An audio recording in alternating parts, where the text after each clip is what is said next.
I'm Dr. Romie, and in this video, we're going to discuss healing your inflammation. I wanted to go over in a little bit more detail, what does inflammation mean? How can you test specifically in your body to know how much inflammation you have? And what are some steps you can do about it? Specifically, I'm going to cover the high sensitivity C-reactive protein and the role of vitamin D3. So let's get started. What is inflammation? You've heard me refer to it a couple of times if you've been watching the modules, especially the sleep challenge. So this is a reminder, if you're binge watching this entire series, trying to just pick and choose what you need for yourself, that's great. But would you please go back to section 2 and do the 7-day sleep challenge? That is a foundation in healing our inflammation.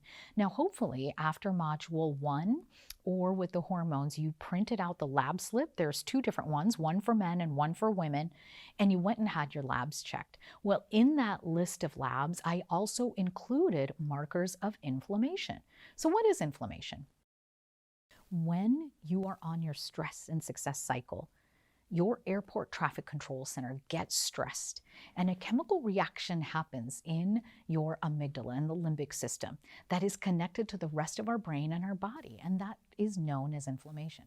We kick off what's known as a stress response in fight or flight mode that Dr. Herbert Benson invented back in the 1940s at Harvard Medical School and won a Nobel Prize in medicine for it. And you know what? Stressing out for 60 to 90 seconds over an emergency situation like losing control of your car on an icy road is normal.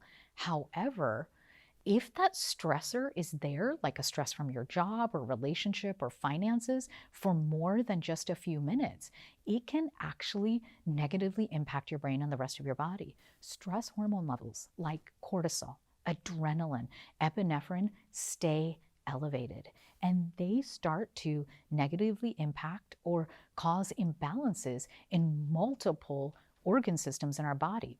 Not only our sleep and hormones, as we've discussed, but even in symptoms that could affect your joints, your gut health. And in fact, are you wondering, hey, Dr. Romie, I think that sounds like me. You know what? Click below and print out the questionnaire. Do I have inflammation in our body? I walk you through some signs and symptoms of, you can circle yes and no on anything from your belly feeling bloated after you eat all the way to joint pain and autoimmune disease. These are all signs of inflammation in your body. So how do you know you have inflammation? I remember I asked you to download that lab slip and hopefully you have results. And if you don't, you know what? That's okay. Earmark this video, go get those labs drawn, and you can watch the hormones and inflammatory marker videos again. But how do you know you have inflammation? Specifically, there were a few labs that I checked that will give you that hint. One lab is your high sensitivity C-reactive protein, or HSCRP for short. There is a typical lab value for men and women, and if it's over a certain number, you know it's high, and that's a sign of inflammation. Now, don't be fooled if you went in and got your labs drawn when you had a cold or a flu or a fever. It's going to be elevated, so make sure that you're not feeling sick when you get that checked. The other labs that I had you check were your fasting glucose levels and your HbA1c, or known as your hemoglobin A1c.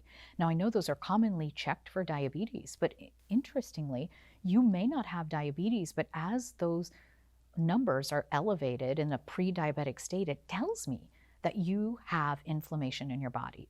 The last but not least is your vitamin D3 levels. I know if there is just one thing in this entire brainSHIFT protocol, other than your 7-day sleep challenge, that I really want you to check and restore, it's your vitamin D3. You know, early in my career as a neurologist 20 years ago when I was in residency, we were seeing the research even back then of the negative impact on inflammation and diseases in the brain when people had a low vitamin D level. Low vitamin D levels are linked to a higher incidence of depression, having a relapse in MS, worsening Parkinson's disease. And now as the studies go on, we know the risks for inflammation and cancer and a myriad of other disease happen. But did you know that a low vitamin D level is also going to make your busy brain worse? Those symptoms of inability to focus and anxiety are made worse when our vitamin D3 levels are low. Why is that? You know, I don't like that we call it a vitamin D3. I think it should be like your superhero D3.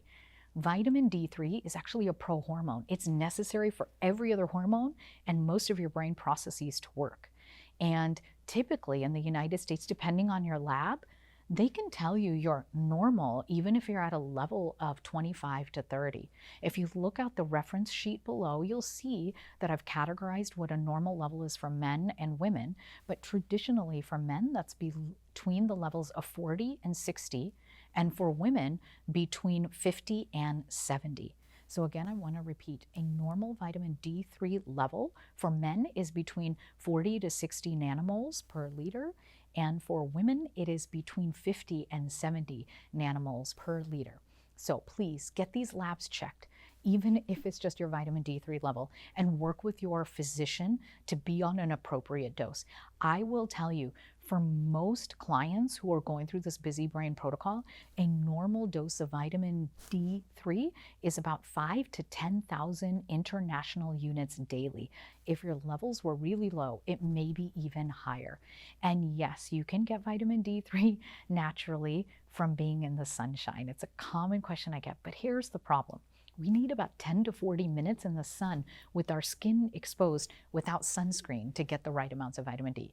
For most of us with desk jobs, even in sunshine states, we don't get that much vitamin D3. And most dermatologists would tell us not to be out in the sun that long without sunscreen on.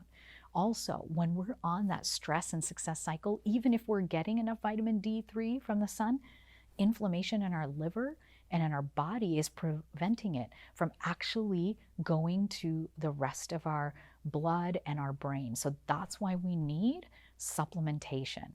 So take a moment, if you already haven't done it, and click below on the lab slip sheet for men or the lab slip sheet for women, print it out, and please go get your labs checked. If there is one thing you can do aside from the 7-day sleep challenge, it's maximize your vitamin D3. Because those two things alone will help you shift out of a state of a busy brain into one of feeling calm and energized during the day and focused and being able to sleep. I mean, really, who could you be if you decided to brain shift?